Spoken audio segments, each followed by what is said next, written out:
নমস্কার বন্ধুরা, কেমন আছো সবাই? আশা করি সবাই খুব ভালো আছো। পাঁচ ফোড়নে সবাইকে স্বাগত জানিয়ে শুরু করছি আজকের রেসিপি। ফ্রিজে ছিল চিংড়ি মাছ, তাই ভাবলাম আজকের রেসিপিটা হয়ে যাক পটল চিংড়ি।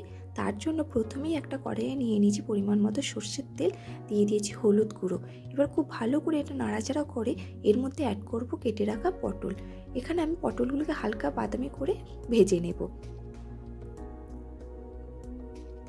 দিয়ে দিয়েছি স্বাদ অনুযায়ী লবণ। এবার খুব ভালো করে আমি এটা ভেজে নেব। দেখো এখানে আমার পটল ভাজা কমপ্লিট হয়ে গেছে। এবার পটলগুলোকে আমি অন্য একটা পাত্রে তুলে রেখে দেব। এবার ওই একই তেলের মধ্যে আমি দেব চিংড়ি মাছ। আমি চিংড়ি মাছগুলোকে এখানে হালকা আছে 2 মিনিট ভেজে নেব।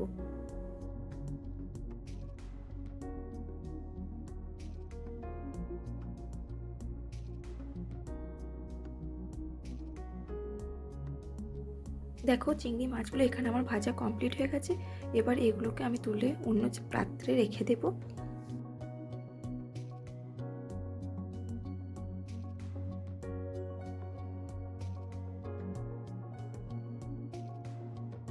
কড়াই দিয়ে দিয়েছি কিছুটা তেল। এবার ওই তেলের মধ্যেই আমি ফোড়ন দেব গোটা গরম মশলা, তেজপাতা এবং 2টো শুকনো লঙ্কা। এটাকে খুব ভালো করে নাড়িয়ে চাড়িয়ে এর মধ্যে দেব কেটে রাখা পেঁয়াজ। এবার পেঁয়াজটাকে আমি খুব ভালো করে এখানে ভেজে নেব। পেঁয়াজটা কিছুটা ভাজা হয়ে গেলে এর মধ্যে দেবো 1 চামচের মতো রসুন বাটা। এবার এটাকে খুব ভালো করে নাড়াচাড়া করে নেব।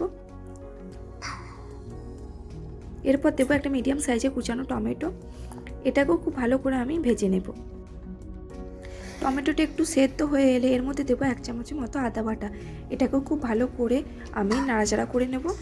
মশলাটা কিছু ভাজা ভাজা হয়ে এলে এর মধ্যে অ্যাড করবো জিরে গুঁড়ো, ধনে গুঁড়ো, লঙ্কা গুঁড়ো এবং হলুদ গুঁড়ো।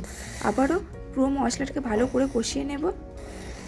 আমার মশলাটা এখানে কিছুটা শুকিয়ে এসেছে, তাই আমি কিছুটা জল অ্যাড করেছি। এবার গ্যাসের ফ্লেমটাকে লো করে আমি এর মধ্যে দেবো 3 টেবিল স্পুন টক দই এবং খুব ভালো করে এটাকে আমি নাড়াচাড়া করে নেব। দেখো মশলাটা থেকে তেল ছাড়তে শুরু করেছে। এরপর আমি এর মধ্যে অ্যাড করব কেটে রাখা আলু। এবার এটাকে খুব ভালো করে আমি নাড়াচাড়া করে নেব।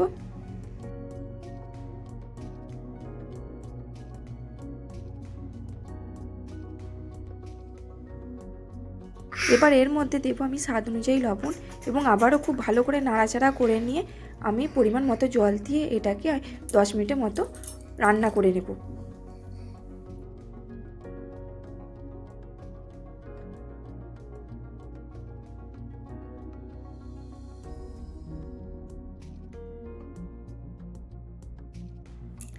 দেখো এখানে আমার আলু সম্পূর্ণ সেদ্ধ হয়ে গেছে।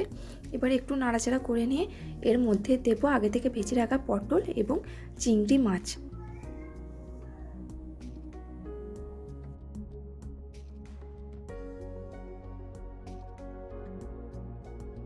এবার এটাকে আমি 2 মিনিটের জন্য একটু ফুটতে দেব। দেখো এখানে ফুটেও গেছে। এবার স্বাদ অনুযায়ী চিনি এবং ওপর থেকে কাসুরি মেথি ছড়িয়ে দিলেই আমাদের সম্পূর্ণ রেডি পটল চিংড়ি। গরম ভাতের সাথে খেতে কিন্তু এটা দারুণ লাগে। তাহলে বন্ধুরা, আমার এই রেসিপিটি তোমাদের কেমন লাগলো অবশ্যই কমেন্টে জানিও। আর যদি ভালো লেগে থাকে তাহলে একটা লাইক করে দিও। তাহলে আজকের মতো এখানেই টাটা। আবার দেখাবে অন্য কোনো দিন অন্য কোনো নতুন রেসিপি নিয়ে।